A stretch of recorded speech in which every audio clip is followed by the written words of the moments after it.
Wow, Dave, you know how we keep saying that digital only is going to ruin basically everything? I sure do, Howard. Why do you bring it up? Well, we were gone for just a tiny bit. I don't know if you knew this. We were doing an awards show, kind of obscure, DCM awards. You'd love it.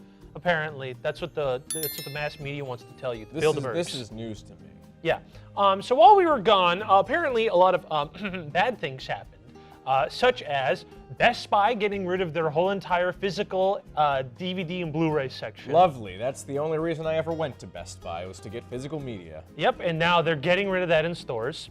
And also, this kind of happened right before December, but Sony was just going to delete all your... and whatever, you know. Oh, I could just buy movies on digital. Well, Sony was just going to delete all the Discovery stuff on the PlayStation Store. Oh, that means I could still watch it because I bought it digitally. Nope. Absolutely not. You stupid idiot. They were going to delete it from your account and not give you a refund. They then changed this decision. That's good. But still, they literally have the power. You bought the digital version. Now here's the thing. And they're going to delete it. Here's the thing. I saw this came up in my Instagram feed the other day. Mm-hmm. This guy had the best way to circumvent this issue. A man hooked up a VCR to his computer and just recorded everything onto VHS tapes. You know how vinyl's making a comeback? It's time for the VHS comeback, baby. Let's go! Dude, VHS tapes don't last that long. You're going to have to keep doing that every 5 years. Shh, let me dream. Okay. So that's already bad. So again, to reiterate, losing both is not good. And I understand there's this idea, it's like, oh, well, digital's easier for you. And that's fine, but there should still be an option for both, because guess what? Whatever, you bought all 20 seasons of Mythbusters on DVD. No more Mythbusters. Right? Let's say you wanted to do that now, you can't. All right, so I have to buy it digital. Oops, Sony was just going to delete one of the ways you could buy it digitally. Mm-hmm. Oh, but I bought it. No, you don't own it. Sorry. You paid for the rights to have access to it, basically. That's how... It's a slightly less complicated way for like streaming video. Like streaming subscriptions, rather. You paid a single time fee for like a Netflix subscription. Is basically what you did for a specific show or movie. Is how that works. And they want the media companies. They want this. They don't want you to ever have access to the things that you buy. Mm-hmm. That's been the main goal since like digital buying became like a real thing. Is they don't want the consumers to technically have the media that companies make, which is terrible. But like we're rapidly approaching this pace where like we don't conserve, the art anymore. It's now up to CEOs and boards to protect the art and media they make. And as you can see with movies and such, they're doing a terrible job with HBO Max getting rid of just movies for tax reasons. Netflix is starting to do it too. They just deleted a whole Halle Berry movie. Disney's just been doing it on Disney Plus for a while now. Yep. I think they deleted The World According to Jeff Goldblum, which was a fantastic show. They deleted Willow about 2 months after it wrapped. Yup. And now this is the part where you go, okay, dorks, what does this have to do with video games? Well, let me tell ya. They've already been delisting digital-only titles to the way you can't play it. Like, don't forget, Scott Pilgrim versus the World, the video game, was unplayable for years because Ubisoft just delisted it, and it was thanks to what?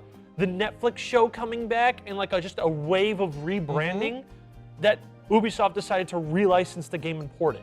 Not bring back the original, relicense to make a new port, right?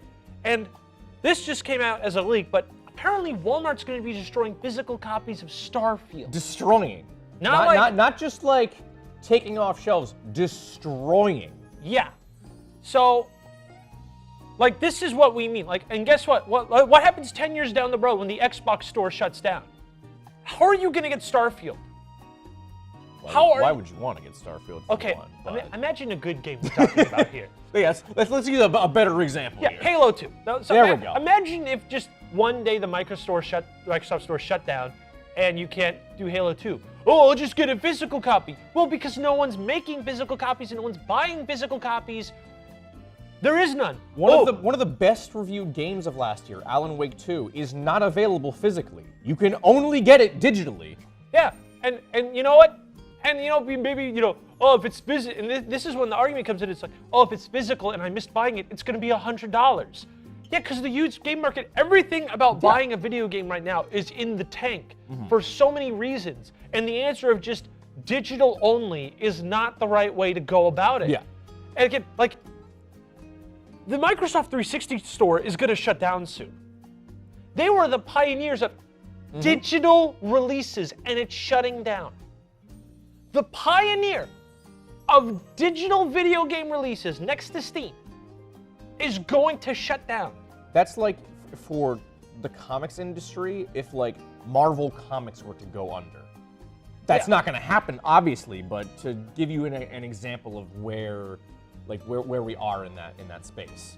And I'm not going to blame 100% Microsoft. I'm going to blame 95% Microsoft because with their backwards compatibility, they did try, and they said they can't do any more because A, they can't contact people for rights, and B, the people who made the games don't have the source code anymore, which valid things. Or also it could just be the fact that it might not have been profitable enough that they were wanting since they were doing all this stuff for free.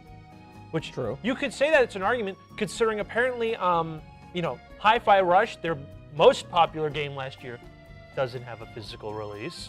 So if that game disappears, it's gone. Apparently, like, a bunch of their next big titles are also going to be digital only. Cool. So again, I ask, how can we keep these mega corporations responsible for keeping their video games safe, especially when people actively go after pirates? Here's what I'm thinking. Okay. We go to Walmart right now. Yes. We buy every single copy of Starfield that they have in stock. Okay, we're cooking. And then what? Profit? Well, they did say the games are going to be 3 cents in some locations, so. That's a steal! What are we doing here recording this? We gotta go to Walmart! All right, let's go. But yeah, no, the death of physical media is actually kind of bad if our only option is digital and we can't trust corporations with digital, like at all. Like, I'm pretty sure I actually think there was like I think Lamplighters League is actually been given away for tax purposes. That game just came out. Yes. Now it's not deleted yet, but Yet being the operative word. Exactly, but like, we can't trust corporations with this at all. And some, I understand not every game can be on physical, but the fact that there are major releases not going on physical is actually an insult, especially when they're made by multi-million-dollar corporations. It's still shocking to me that Alan Wake doesn't have a physical release. That's insane. Alan Wake isn't getting a physical. All the Xbox exclusives are going to be digital only soon. Like, come on. This is terrible at this rate. I mean, for God's sake, like, think about it this way. Alan Wake 2 was nominated for Game of the Year last year, right? Yep. That's like saying, I don't know. What was the Oscars just got announced yesterday? What got nominated for Best Picture? Barbie, Oppenheimer. That's like saying Barbie isn't getting a physical release. Like, do you see how insane that sounds? Yeah, and it's not like Netflix. It means it went to theaters, and it's just like you can only buy it digitally now. Yeah. They didn't even put it on streaming. They didn't even put it on physical. The only way to do it is to spend $30 on iTunes or something, wherever you buy things digitally, Amazon, right? That's insane. Yeah, insane. Thankfully, though, like I know, like Oppenheimer, when it hit physical, that like sold out everywhere. So like, yeah, the demand is there for physical releases. Yeah, it's very obvious that people will buy physical if given the option, and B, given the incentive. Because you know what, bonus features. That's the whole thing. Oh yeah. Granted, I don't really know. People don't really do that for games. Yeah. But I mean, aside from like limited run games, obviously they're knocking it out of the park and stuff. But like, I don't foresee the developers themselves putting any time or effort into doing something like that. Yeah, no. It's just kind of sad. We're at a still point. Like, video games are $70. Yeah. They're cutting off physical releases. I'm not gonna be doomer and say video games are doomed, but the AAA industry is not looking too well. It ain't looking good. Especially since, of course, we're not making fun of Alan Wake 2. We're just upset that it's not getting a digital. Baldur's Gate 3 got a physical, and it's apparently they're gonna keep producing it constantly, but like in batches. Good. So you have to like pre-order the batch for the quarter, and then Interesting. they make that many copies, and then they do the next batch, right? So like there are options, but it just seems like no one's willing to put in the effort. Yeah. Like at I don't all. know. Big doomer pill energy starting off.